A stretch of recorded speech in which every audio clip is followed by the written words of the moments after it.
Ruben Pressman, Richard Woods, and our non-official organizer here today is Carly Hudson. She's the one who makes it all work, so that we can just get up here in front of you and talk. Our great supporter for coffee is Cowboy Coffee. We always appreciate what they do. They just announced they're opening another store too. So if you're not following them, Facebook, whatever the other social media channels are, they are further expanding and growing beyond what they're already serving us in Tampa Bay. So this morning, I get the honor of welcoming and introducing John and Ian with Sennit. And I'm not going to tell you what their company does because that's what they get to do, but they are a client of Tech Garage St. Petersburg. I had the advantage of seeing the presentation yesterday. I'm very excited about what they're bringing to you, and just be ready for all those questions. You know, get to know what they do. And with that, I'll turn it over to both of you.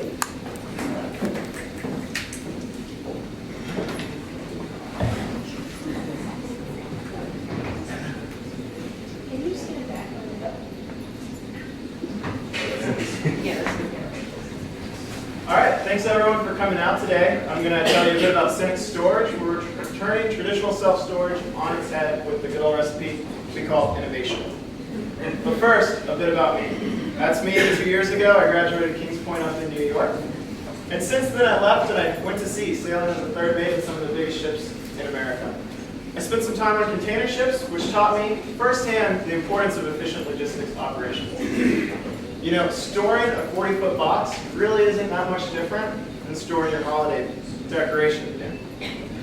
But the interesting thing about shipping is the schedule. You work 3 months, you get 3 months of vacation. It's really great.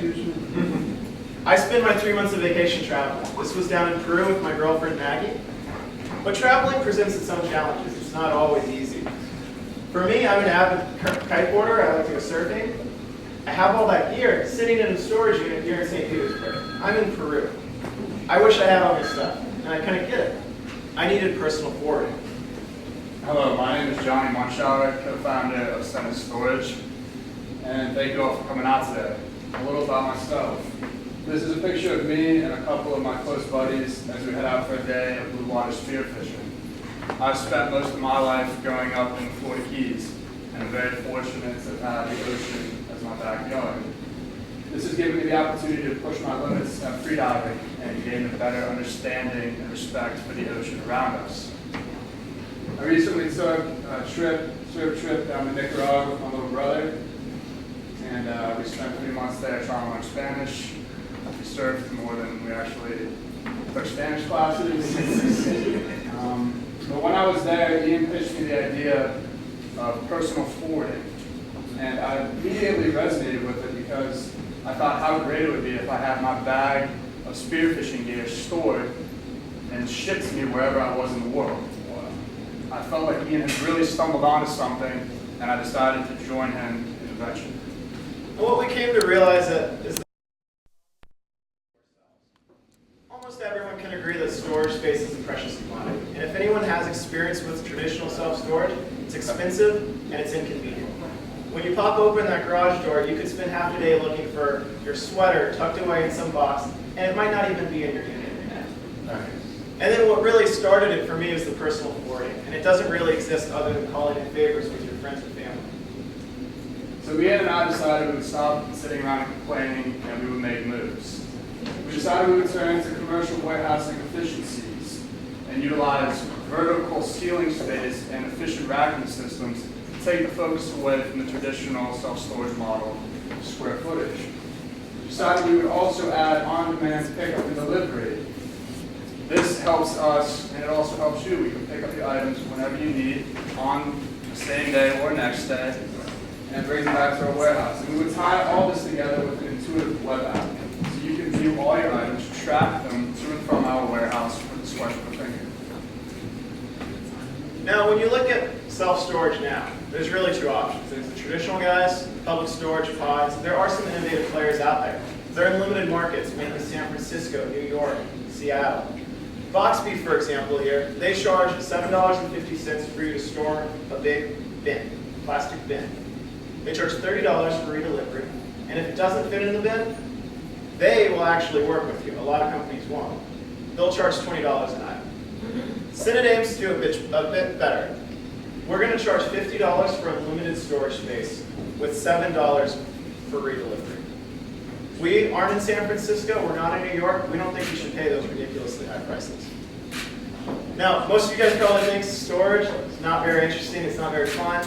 The storage companies like it that way. But the truth is, in America, it's a $24 billion industry. And that's with only 9% of households requiring traditional storage. In Florida, that's about 1.3 million individual units. Sennit, here at Sennit, we think we can do a little bit better. We have a broader appeal. It's not just for people who relate to traditional self-storage. Maybe it's urban apartment dwellers. We think we can bring that 9% up a few ticks. And when we look at where we want to start, St. Petersburg makes perfect sense. There's 3,000 condos downtown right now, and there's 2,000 more coming online over the next couple of years. Like Ian says, we plan to start here in St. Petersburg, in his hometown, and eventually spread into the larger Tampa Bay area. Once our process has been refined and perfected, we look to expand to other parts of the country. Now, something to note about us, we don't want to expand to major tech centers like New York or San Francisco. Instead, we aim to head to larger metropolitan areas like Jacksonville or Atlanta or Charlotte that usually get overlooked when innovation spreads. Now, we will have potential growth problems. As we refine the process, we will figure out what people actually store, what their storage tendencies are. And there's obviously differing demographic needs, and our delivery optimization will be perfected as we move forward. So lend us a hand, ask us the hard questions, share your thoughts, and let people know what's coming to St. Petersburg. And of course, if you're really interested, head on over to gosennit.com, join our mailing list, so you'll be one of the first invited.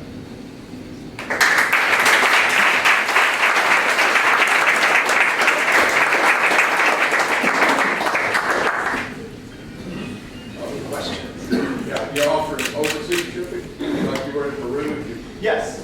The $7 redeliveries for items in our service area. So back to your house, for example. We'll partner with third-party providers such as FedEx or UPS.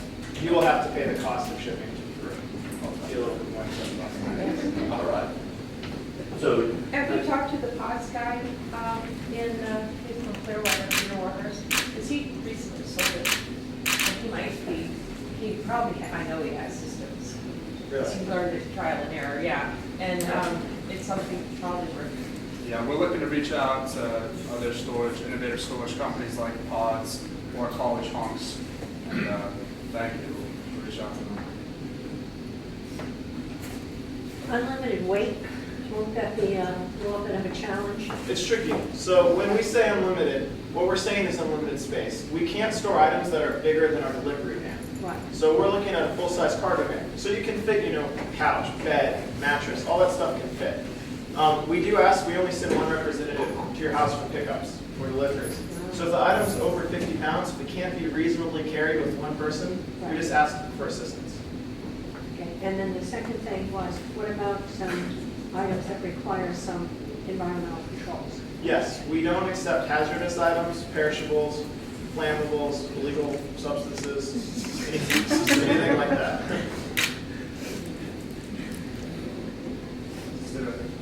Hey, expand on your unlimited space idea for me, because what's to prevent somebody from using you like an inventory warehouse? Well, at first we would only offer this as a residential application. Eventually, we would like to expand to a business application where people could use our storage for like an eBay business where they would just forward it to us and we would sell it off. But at this time, we're not really, we wouldn't allow that at this time.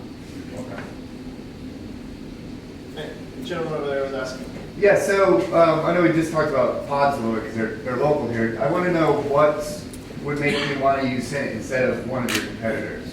What's the difference? Right now, there's not really a direct competitor with us here in St. Petersburg. If you wanted to use traditional self-storage, you could.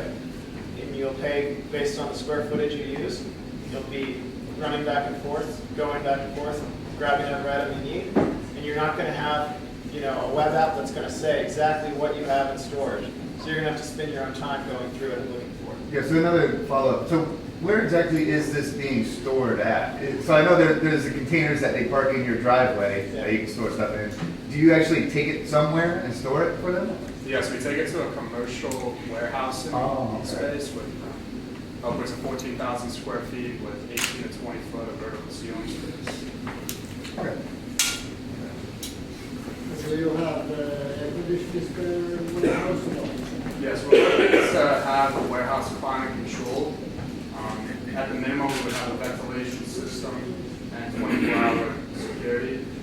No, from my experience, if you store furniture and stuff here in Florida, in the summertime, it's not climate controlled, you gotta go back. Yeah, So that's important. optimally, we would find a warehouse space here that is completely climate controlled. But the truth is behind warehousing, you know, pretty much every item that's in your house was in a warehouse before it was in your house. And the majority of warehouses aren't climate controlled. So a lot of the things that people have that they're thinking about, like, wow, I must have air conditioning for this item.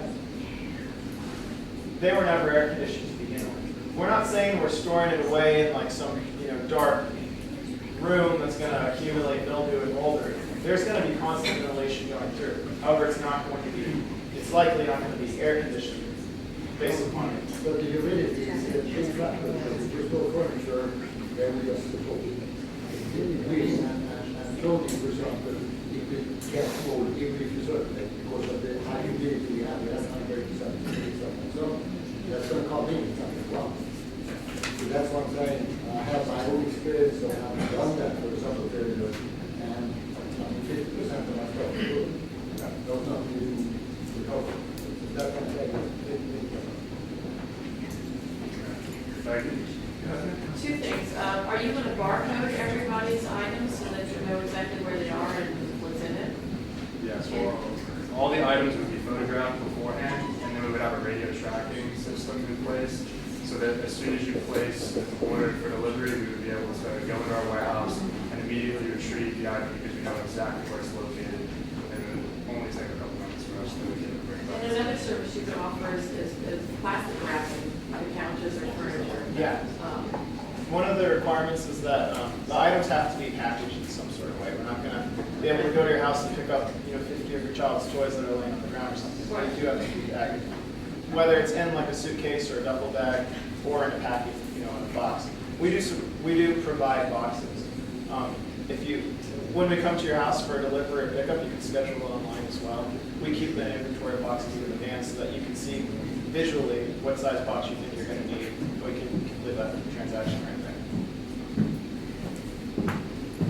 If you have the financial analysis, you can All right, well, I'll give you a general overview on it. But self-storage, you're paying about $1 a square foot a month, right? So you're looking at $12 a year for your square footprint. Well, with commercial warehousing here, total after liability insurance, all that stuff is about $5 a square foot a year. And that's for the footprint. So now we're thinking vertically. So you can tier it up 4 times with gravity. If you have a 21-foot clear ceiling, you're basically fitting 3 or 4 times as much stuff in that same footprint. So the margins there, see.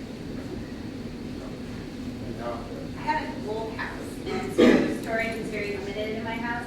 So can you kind of just walk me through, help me understand, like, if I wanted to get rid of my Christmas decorations 11 months out of the year, how would that work? If you did it simple, you would schedule an order for pickup, and as long as the Christmas decorations are in the box, you'd be able to pick them up for you. Okay, and then when I wanted them next, Whenever you wanted the next, if you wanted to keep them in there for 11 months out of the year, you would store them in a warehouse, and then when you wanted them back, you could go onto your homepage and do your inventory, you would see the Christmas boxes, click on the Christmas boxes, schedule delivery, and we would bring it right to your house. okay, now would I have to worry at all, sorry, I have some questions. Would I have to worry at all about anything melting? Because I know I made the mistake my first year in Florida of putting a box in the attic. And there was some kind of candle in my Christmas stuff and it just melted all over everything.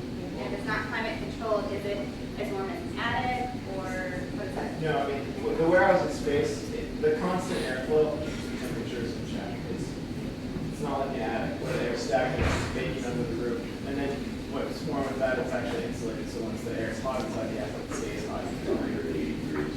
Yeah.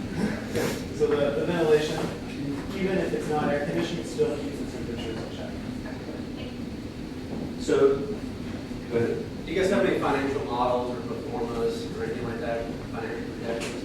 Yeah. Sit down and talk Did I miss that? afterwards. It's not a presentation. Just a suggestion, I don't know what you're thinking in terms of rolling it out with the warehouse, but you could probably prove your concept with like a very small amount of storage space, like First Avenue South, there's a lot of warehouse-like buildings, or maybe somebody in this room even has extra space where you can just kind of practice the pickup and delivery and not have like 20,000 square feet of space, just to like practice the logistics without committing to like. Yeah, that's a really good idea. That's actually what we were aiming for initially, was to start out with something under 5,000 square feet and then scale it up. But as we are right now, just square footage is more expensive when you're looking at a smaller size warehouse. So we're looking for something a little bit larger. You probably do it without just spending money on the warehouse space initially, just to prove your concept. Ideally, that would be nice if we could find someone that has 5,000 square foot garage.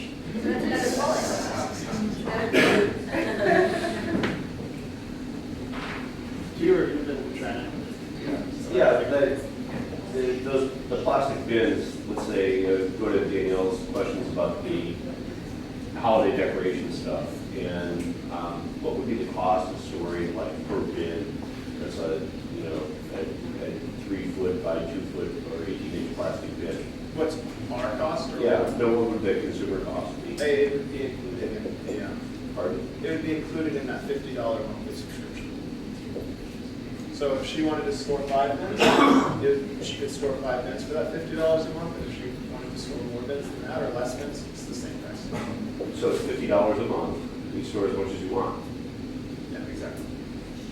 So what's somebody to start shipping pallets of stuff to you? You know, how many truckloads of pallets? So do you basically, take? it has to be a household purpose. So we're Well, marketing. they're all household purposes eventually, right?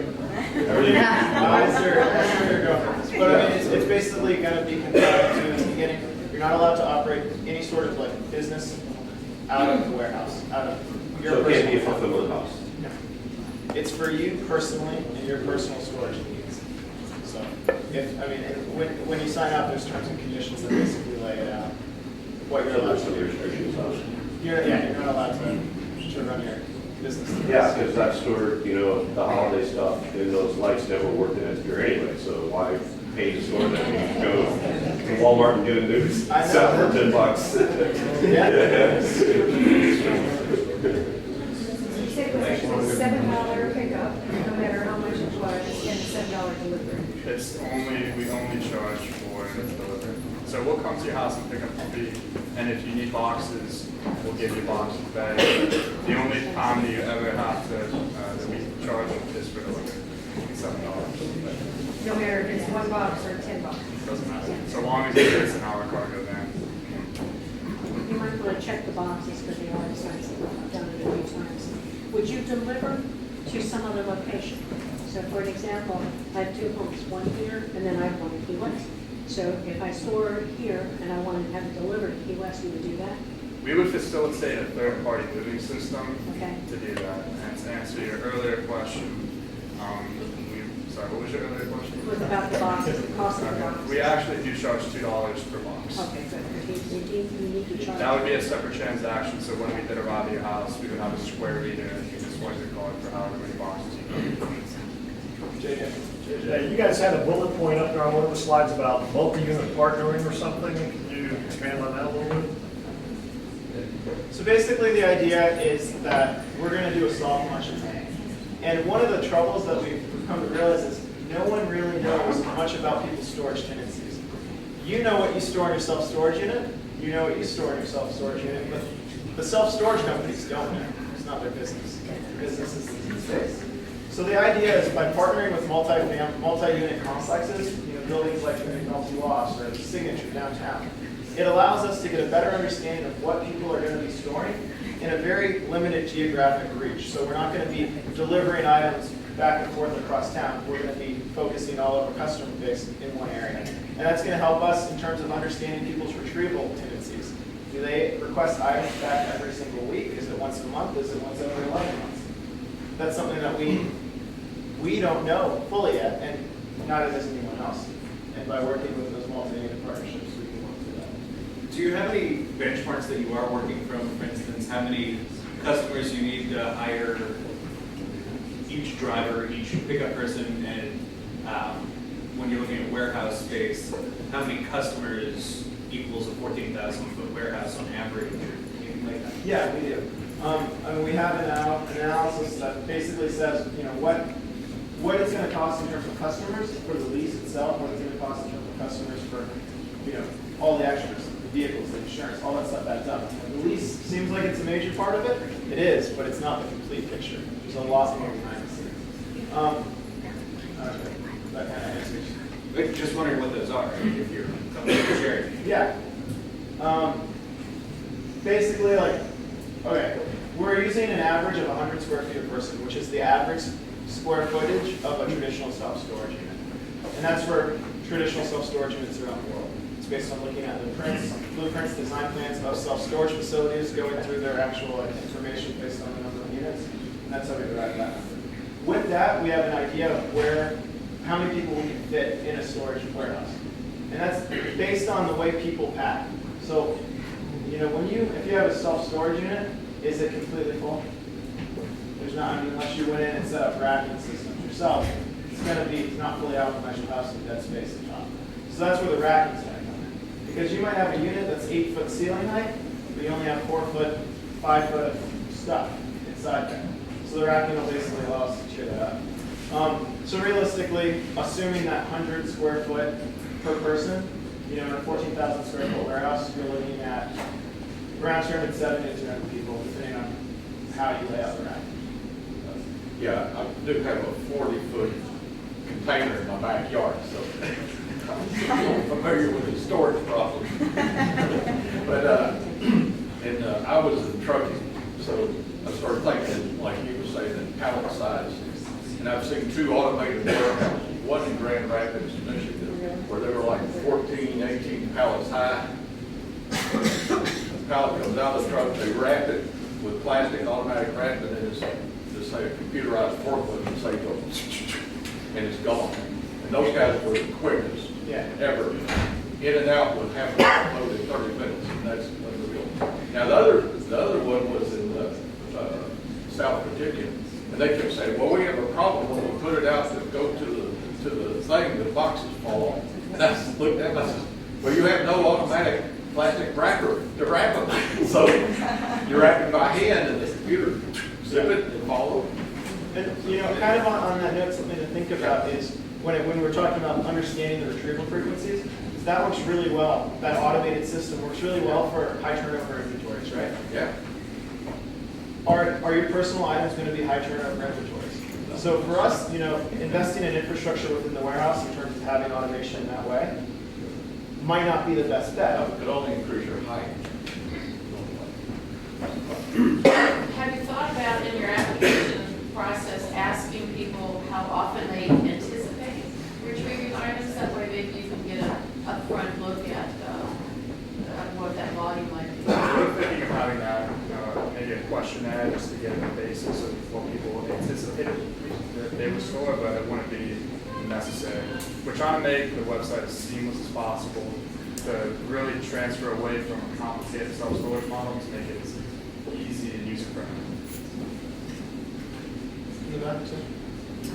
How do you guarantee the security of people's belongings, and how do you deal with stolen or damaged items? So there's warehousing liability insurance for the actual warehouse provider, which would be us, that basically covers negligence on our part. Everything that we receive will be tagged with an item number, a unique identifier, but it'll also be sealed. So if you have a box, we basically stick it's just a sticker over the box edges.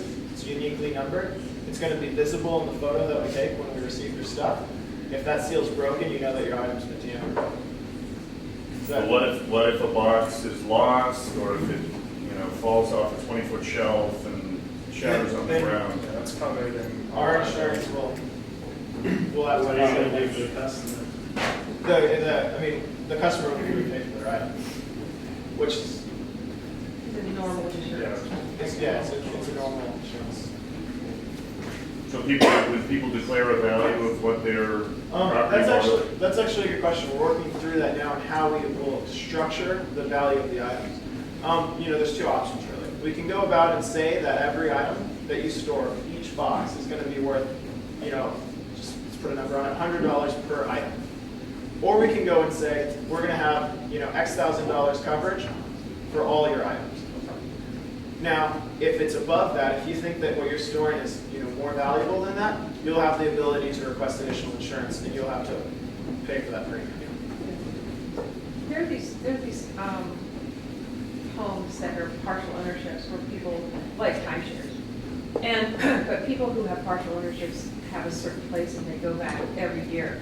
And this would be perfect for them because they usually don't have storage downstairs in the basement for them. But this would be absolutely ideal, like in New York. I know you're not going to be in New York, but Orlando has a lot of them over there.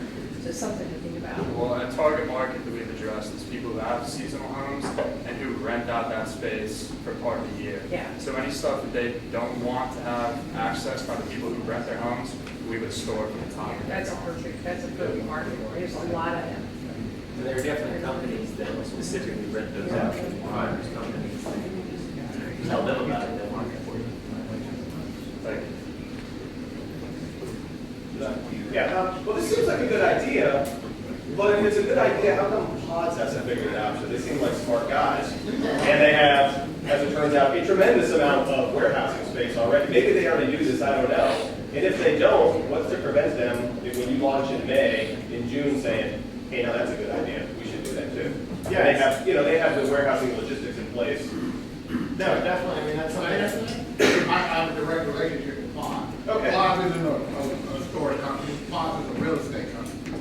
Pod's whole play is to acquire real estate. They can care less about storing their storage solutions. Really? They're real estate. Or just whoever else is out. I don't know. I don't have a storage spot. Well, it's called my garage, but I'd be very willing to sublet it to you. But what's to prevent somebody who's already in this arena, who already has delivery and logistics in place, from stealing your idea? Yeah, I think that there are two kind of models, right? So the traditional storage companies are the real estate plays. I mean, the big public storage companies are real estate investment trusts. So their model, I mean, they go out, they're basically landlords, they're leasing their land, they're leasing their space. And that's their model. For them, it's very much like a, kind of like a passive income for them. They lease out space and they receive income. They're not focused on going through that customer service route, and they're not structured for it either. I mean, Pods would be, the most likely example because they do operate large warehousing already. But what Pods has already done is like uniquely identify themselves with what they serve, and their pricing is reflective of that. So if Pods wanted to come into the space, while it's possible, they're going to have to differentiate themselves, undercut us, which is, it's a possibility. But it's also, there's going to be a branding issue. So the idea for us is that we are branding ourselves early on for what we do. And we are different than the innovative guys we were talking about in terms of like Boxby. There's a couple other companies, Make Space, does it similarly by the box model. And for them, that's what they're associated with.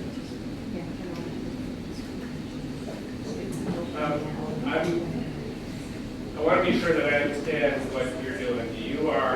You're going to get your own space, put in your own rack, you can have your own lifts, you can have your own RSD, you can do that all yourself. So there's going to be a fairly high capital upfront of this, correct?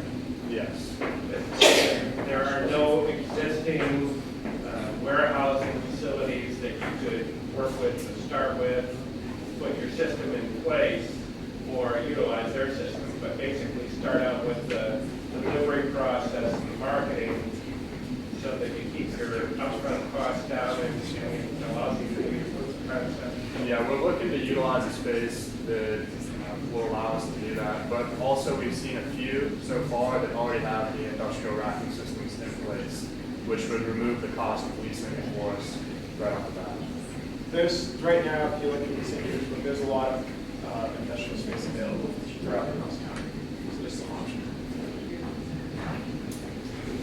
What is for the drivers and pickup people, what is your model for them? Are they employees of yours?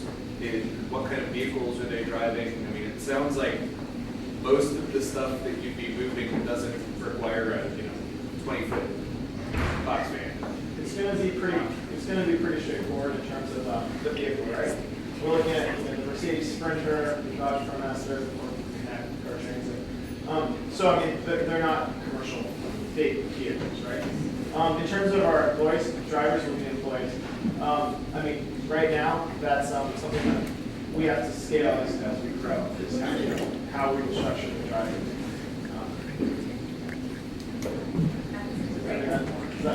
For the beginning, it would just be us two driving back. I want to go back to what you said about pods. I think that the pods is like competing actually that can be a great thing. They have so much more money to market than you do. And I know personally when I go to look at self-storage, I Google it, and pods will come up first, but then there's all these other companies and I price them out. So that can be a great thing for you to save a lot more money on the market. Have you actually thought about partnering with pods? Because you're really providing an extended service that they don't supply from a logistics standpoint, so you could just store them in pods eventually. Yeah. And they could buy you. I mean, like, yeah, great. You're thinking about an exit strategy. That's perfect. No, I mean, ultimately, it's kind of as the gentleman over here said, pods is a real estate play, and in a way we are too. In the beginning, we're not. We're going to have to be going and producing. But we're providing storage. We're providing physical space. So it's obviously, if we own the space that we're providing, then we're just building equity within ourselves. So that's, yeah, it's a longer term play. Or another possible partner, when Sean asked about pickup delivery, a lot of it's going to be small. You may not have that much volume, so why don't you just partner with Uber and have their drivers pick up your stuff?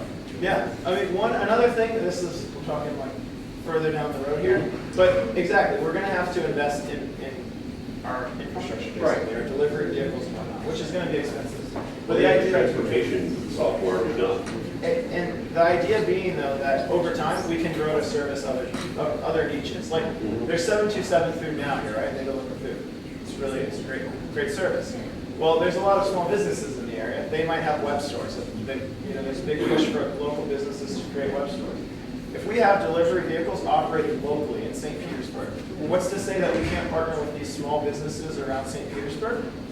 Say that we can offer same-day delivery for people in our area who go and buy items from their web store. So it gets straight to them, and it's still buying local, yet you're still shopping online. So it's like the exact same benefit of Amazon, except now you're actually supporting your local community. So, all right, so I have concerns that your pricing model is going to open you up to some adverse selection in that you're going to get the worst customers because you offer unlimited storage. And as a second part of that, have you done an analysis where you have a number of customers that enables you to break even?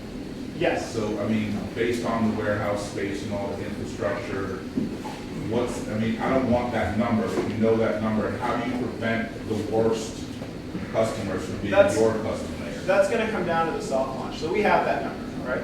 And the idea of being behind the soft launch is we can go and see, we're estimating that every person's going to store 100 square feet. We're also limiting who we're launching to in that sense, right? We're going to high-rise living, condominiums, places that are smaller, not the 6,000 square foot house, right? So we're going to be able to kind of restrict how we are going out before we market to everyone. And at that point, when we decide whether to market to everyone or how we'll market to everyone, there's room for changes and we can be dynamic. If we realize that, this model works really great for condo living, but if we are going to go after the housing, just regular, housing, then maybe the price needs to come up.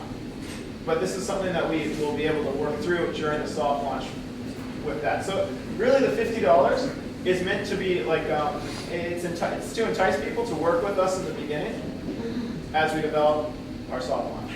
All right.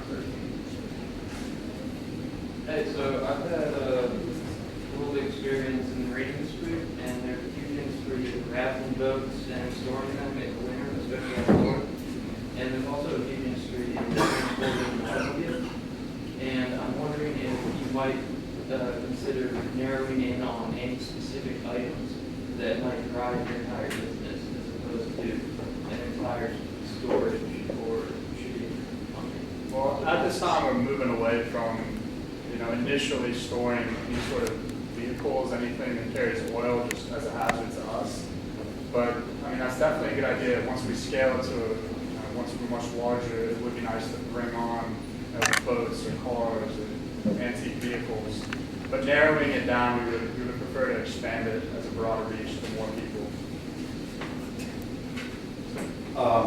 What are some specifics regarding your on-demand? Like, is it, within 24 hours with the radius? And then, is this like month to month, or is this a term? It's a month to month. If you chose to cancel after 2 or 3 days, you'll be charged for that month. But it's not a long-term contract or anything like that. In terms of radius and delivery, if you get your delivery in before noon, we can deliver it to you if you're within our geographic reach the same day, and it's going to be $12 for that delivery. Otherwise, the standard delivery is going to be next day.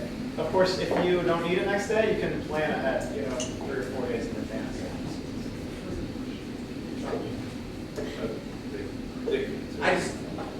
Did you say at the beginning exactly where you are? You keep talking soft launch. So, do you have any space? Do you have any customers? Is the web app written and developed? Just kind of. So where are you in the process? So right now, we're actually heading up to Gainesville after this to meet with our web developer. The site should be completed in March, by March 1st. With that said, we don't have warehouse lease space worked out now. We have started contacting property managers, homeowners associations, and whatnot to start building these partnerships. So what can we as a community do to help you get to that soft launch and grow you?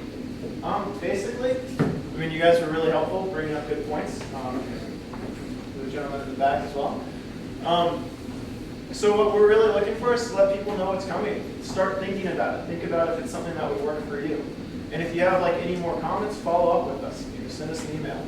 And head over, if you're really interested, to GoSennit.com. Join our mailing list so that way we can keep you in the loop as our launch nears, as our site's finished. We can bring you on as initial users to test out the system with yourselves. And you need warehouse space? Huh? And you need And if anyone has any warehousing space. Storage providers, different storage providers. Like traditional? Like public storage or? We haven't explored that. We should talk.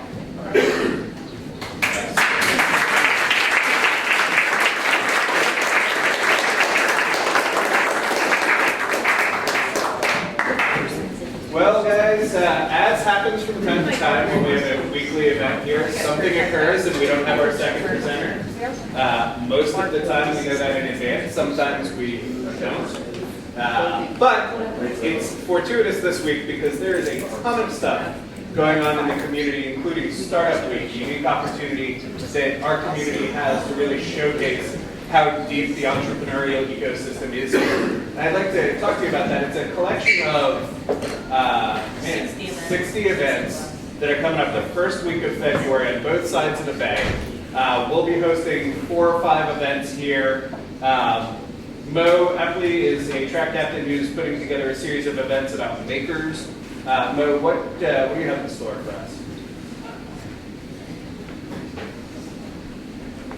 Simply Makers is going to be hosting several of them in our new facility that we're about to open, so we're actually going to do the soft opening this week. But on Monday the 1st, we're doing, Monday the 2nd, What I Make. So it's a show and tell for makers in the area. So it's not really a craft fair because we want people actually doing things, but it's from noon to 6. On Tuesday at the Shuffleboard Court, we're showing the documentary, Maker documentary, and then we'll talk about the maker movement in Tampa Bay afterwards. And all these are free events, by the way. Some other ones have pays. So when you go onto the website, you actually need to register so we can have a head count for each of the tracks. On Wednesday, we're doing an open make night, which will be a soft opening for our makerspace. We just got the keys to the building, so hopefully in a couple weeks we'll have stuff ready for that. But later, I'll be announcing a big grand opening that we'll be doing with Sean. Thursday is Family 3D Night, and that's going to be in Tampa at the makerspace they have in the John Jeremy Library. It's called The Hive. And then Friday is Family Valentine Making at Make Me Studio, which is a great new little shop that opened up on North and Elm King and 30th Avenue. So to check our website, stpetemakers.org, we have a list of all the schedules. And then, of course, on the the Tampa Startup Week events, they have it for all the different tracks. So each track is a different color, and then you can log in and they get you more information, but they do ask that everyone register, mostly for free events, but we need to get a head count and also show what our reach has been when we market to our own areas. But this is a great way to go back up to the top. Very slowly. Very slowly. So the idea is that all these are the different tracks. So there's craft-free entrepreneurs, creating a playable city.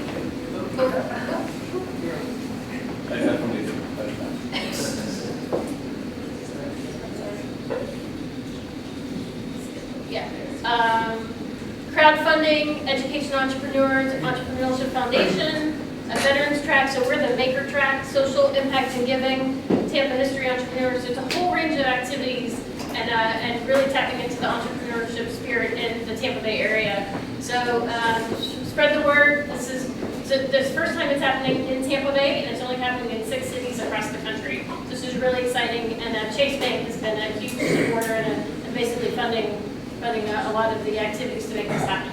Absolutely, yeah. You'll have the, yeah. What's Makers? I know you did 3D printing a couple of weeks ago. Right, so Makers is sort of a new term for anyone who makes things. So it could be the DIYers, the people in their garage that are tinkerers.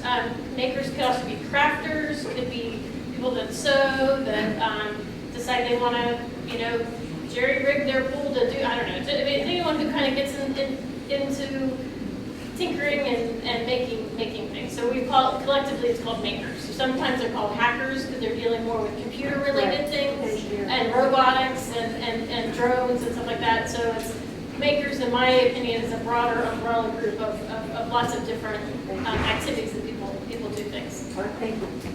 Absolutely, and also amongst the Startup Week activities will be the launch of 1 Million Cups Tampa over at the Mark Sharp Center for Entrepreneurship. Peter Vaca, there's one of the organizers for 1 Million Cups Tampa. Welcome, guys.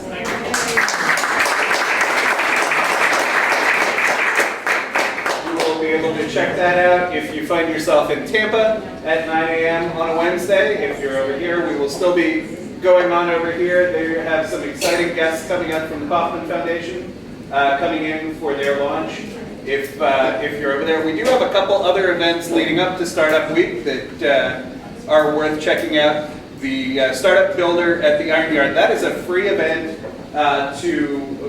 It's how to launch if you're any type of business and looking to have your own website and know nothing about how to do that. It's a 2-hour course that they're going to educate you first on WordPress. So there are actually talented developers and designers there to help you, but also teach you about the hosting and all the ABCs of running your own website. So completely free event. You do have to register for it though because the space is limited. I believe they only have about 5 spaces left last I talked to them. So I'd go check on Meetup if you have any interest in wanting to know more. When is that? It's tonight. Tonight? Yes, 5:30. Like 6. Where is that? It's at the Iron Yard, just right down the street from here. It's between 1st and 2nd Street on 1st Avenue South. And you guys probably noticed the bright lights here, which are accompanying the cameras. Those are our friends from USF St. Pete, students over there in the entrepreneurship program. They are having their pitch competition coming up this week. Those are really fun. I had the luck to be one of the judges last year, and there's some incredible ideas. Still waiting for a few of them to come here and present at Million Cups. Then kind of the ultimate of that form is Pitch 6, an event we talked about last week that Bright House Networks is putting on. Has a row of incredible judges, 6 startups that have been selected from over 100. I think they started out they're down to 6. It's at Lowry Park Zoo. It'll be televised. It's Mosey. Oh, sorry, last year it was on Lowry Park Zoo. Mosey this year, televised event. Kevin Harrington, Mike O'Donnell, some other great folks are judging. Definitely would check it out. We have a discount code if you get our emails to reduce the price all the way down to $10 a ticket. If you would like to use that, I don't know it off the top of my head, but if you're not getting our emails, there's a sign-in sheet right over by the gentleman in the black shirt. We will get that out to you this week. So you know, and then finally Tech Talk is coming up, as Tech Talk does. Who's at Tech Talk this week? We have Art Pivolant, which some of you may know because he's been up here presenting Johnny Straw in the past, but his background and his expertise is in marketing. So he's discussing marketing for the entrepreneur and early stage So it's February 10th at Microsoft at 8:30. Absolutely. What other events do we have in the community that we should be aware of, guys? Danielle. I completely forgot. During Startup Week, we are also offering free co-working on Wednesday, February 2nd. So if you are here for 1 Million Cups and want to Monday, come down. February 2nd, or Wednesday, February 4th? Wednesday, February 4th. Thank you. I was looking at 2 up there. So if you want to go down to Tech Garage, which is 2 blocks down from here, and do some free co-working during Startup Week that Wednesday after 1 Million Cups, just please wander down. You can walk with me, walk with JJ, or anyone else, and we'll be down there for the day. Absolutely. It is, by the way, JJ and Danielle's birthday tomorrow. I'm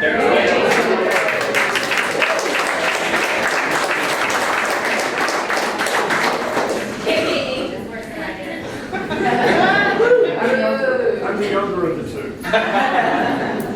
Other events. It's Yes, I don't know if anybody's aware of the Tampa Bay Inventors Council, that we meet twice a month. The second Wednesday of every month, we meet at 7 p.m. in Clearwater. And the fourth Wednesday of every month, we meet in Tampa at the John F. Germany Library on the 3rd floor at 7 p.m. great. And how can we find out more information? Go to Tampa Bay Inventors Council, it's tbic.org. If you look up Tampa Bay Inventors Council, we have a website that gives all the information. And a Facebook page. Yeah, the Facebook page. Yeah, and our first meeting, which is the second one of the month, is at the INDEX building in Clearwater.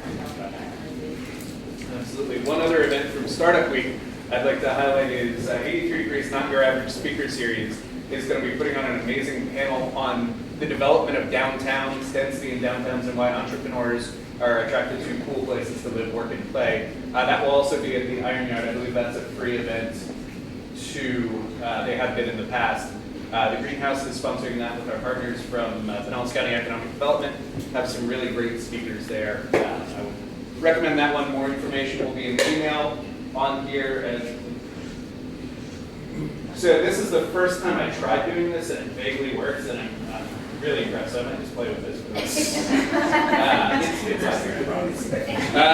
Anything else? What do you guys want to talk about, or should we just go have coffee now? Oh. One more. If anybody's interested in creating a podcast, the Florida Podcast Association meets, I believe it's the second Tuesday of the month over in Tampa. And if you contact me or see me afterwards, I'll be happy to give you more information. I'm not real clear on the name, the location, or the time, but other than that, it's a great event. Fair enough. Fair enough. It meets at Sanford Brown College on the 3rd floor, and it starts at 6 p.m. Thank you. And Christopher Vitos of TBDO is the organizer. Right, yeah. Well, and that's another great organization, the Tampa Bay Business Owners. Wonderful. Thank you, guys. You're free to stay as long as you like, as always. I appreciate your patience, and we'll have 2 for you next week.